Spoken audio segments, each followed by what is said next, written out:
Hello everyone, সবাই কেমন আছো? আশা করি সবাই খুব ভালো আছো। আমিও খুব ভালো আছি। আর দেখো বন্ধুরা, চলে এসেছি বাপের বাড়ি।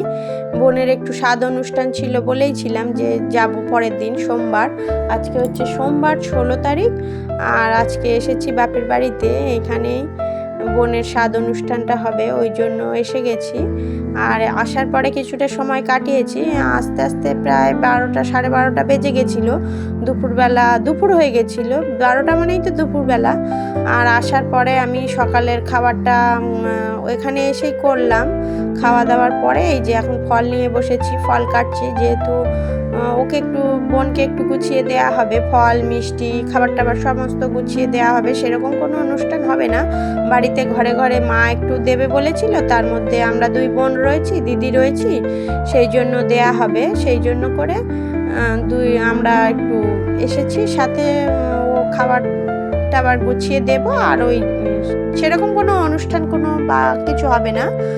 আর শ্বশুর বাড়ির থেকে আগে দেয়া হয়েছে স্বাদ। আর এই যে আমি আর বোনের ছেলে, ওর নাম দীপ, দুজন মিলে ফল বাছাবাছি করছিলাম। ডালিম কাটলাম, বেদানাটা কাটলাম, আর কিউবি কাটলাম, আপেল পেয়ারা এগুলো সমস্ত কাটছিলাম। কেটে কেটে দুজনে মিলে গুছাচ্ছিলাম। তার মধ্যে ও এসে দাঁড়িয়েছিল, একটু ফল টল খাবে আর আমার সাথে গল্প করছিল, দিদিরা কেন আসেনি এই ধরনের গল্প। আর মজা করছিল, তার মধ্যে বদমাইশিও করছিল। এই যে আর ভিডিও ক্যামেরা চালানো থাকলে বাচ্চারা যেরকম করে আর কি, সেইগুলোই করছিল, ব্যাং চ্যাং অঙ্গভঙ্গ করছিল। আর দেখো সমস্ত ফলগুলো কেটে গুছিয়ে নিয়েছি।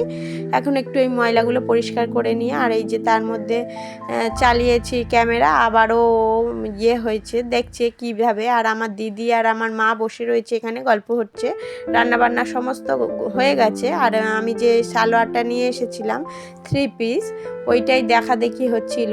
আর দিদিও সালোয়ার নিয়ে এসেছিল, সেইগুলোই হচ্ছিল। আর এই যে দেখো এই বাগানে হচ্ছে এই ফুলটা, বাগান বলতে ছাদ বাগানে, ছাদের মধ্যে এই মা গাছে এই ফুলটা, মা যেহেতু গাছ টাছ লাগাতে একটু বেশি পছন্দ করে, আর এই ফুলটা গাছেই হয়েছিল, তুলে নিয়ে এসছে দিদি, তুলে নিয়ে এসেছিল। কেননা বোন যে শাড়িটা পরবে, সেই মা যে শাড়িটা দিয়েছে ওই শাড়িটা হচ্ছে ওই রঙেরই, তাই জন্য ওই শাড়িটার সঙ্গে ম্যাচিং হবে বলে ফুলটা নিয়ে এসেছিল দিদি।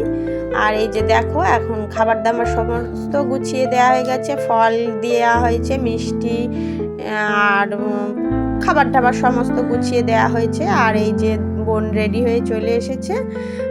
রেডি হয়ে আসার পরে খাওয়া দাওয়া করবে এখন। আর আমার জামাইবাবু আর বাবা শরীরটা একটু খারাপ, ওই জন্য ওদের খাবারটা আগেই দিয়ে দেওয়া হয়েছে। আর বোনের জন্য খাবারটা আগে বেড়ে তুলে নেওয়া হয়েছে।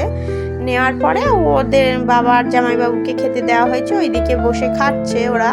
আর দিদি সমস্ত কিছু বলে টলে দিচ্ছিল, কোন দিক ফিরে কি বসতে হবে, খেতে হবে, কি করতে হবে, সেগুলো নিয়ম টিয়মগুলো একটু বলে দিচ্ছিল। আর এই প্রদীপটা যতবারই জ্বালানো হচ্ছিল নিভে যাচ্ছিল, কেননা ওইখান থেকে একটু হাওয়া আসছিল। আর মা সমস্ত খাবার দাবার গুছিয়ে দিয়েছিল, আর আমি একটু নামিয়ে দিয়েছি, জাস্ট সেরকম কিছুই নয়। আর এই যে সমস্ত রান্না টান্না মাই সব করেছিল, সব রকমের আইটেম, মাছ মাংস ডাল, ডাটা দিয়ে একটা পোস্তর তরকারি, পটল চিংড়ি, পাঁচ রকমের না 9 রকমের ভাজা, অনেক রকমের ওরকম চাটনি পাঁপড়, এইগুলোই তো ছিল। সে সব রকমের মা রান্না করেছে, আমরা তো কিছুই করিনি। আমি তো গেছি তো বেলায়, খাওয়া দাওয়া করেছি আর বাড়ি চলে এসেছি। আর এই যে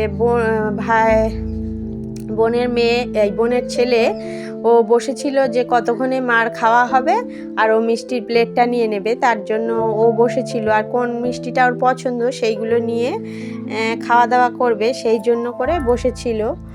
আর এই যে এখন খাওয়া দাওয়ার সময় একটু ফটো টটো তোলা হচ্ছিল, বিভিন্ন রকমের ফটো টটো তোলার পরে আমরা ওকে খেতে বললাম। আগে তো খেতে বলিনি, ওর ফটো টটো ভালো করে তুলে নিলাম। আর তারপরে আর যে বললাম জামাইবাবু আর বাবা এইদিকে খেতে বসেছে, এই যে এইদিকে জামাইবাবু আর বাবা খেতে বসেছে।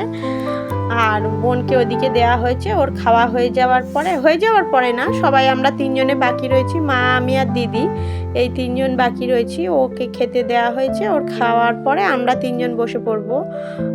ও আর ওই দীপ দুজনে, ওর ছেলে দুজনে খাওয়া দাওয়া করে নিচ্ছে। আর আমরা বসে রয়েছি, পাশেই বসে দিদি, আমি, বোন গল্প করছিলাম, বাবা মা সবাই এক জায়গায় বসেছিলাম, অনেক দিন পরে এক জায়গায় হয়েছি, সেইভাবে গল্প হচ্ছিল। খাবার টেবিলে অনেকক্ষণ ভাত খাওয়ার পরে প্রায় অনেকটাই সময় বসে বসে খাওয়া দাওয়ার পরে বসে বসে গল্প করেছি, 3জন 4জনে, আমরা 3 বোন আর মা, এই 4জনে মিলে অনেকটা সময় গল্প করেছি। থালার মধ্যে হাত শুকিয়ে ফেলেছি এমন গল্প করেছি।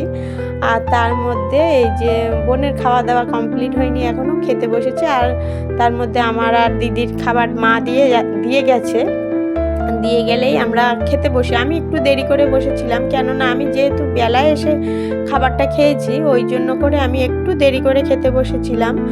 আর দিদিও বসেছিল, দিদি পাশে দাঁড়িয়ে ফোন করছে, গল্প করছে, এই সমস্ত করার পরে মা দিদির খাবারটা দেওয়ার পরে দিদি বসে পড়েছে। তারপরে আমি একটু দেরি করে বসেছি। আর যেহেতু ক্যামেরা চালিয়েছি, ও বুঝতে পারলেই সাথে সাথে ও ক্যামেরাতে হাই করছে।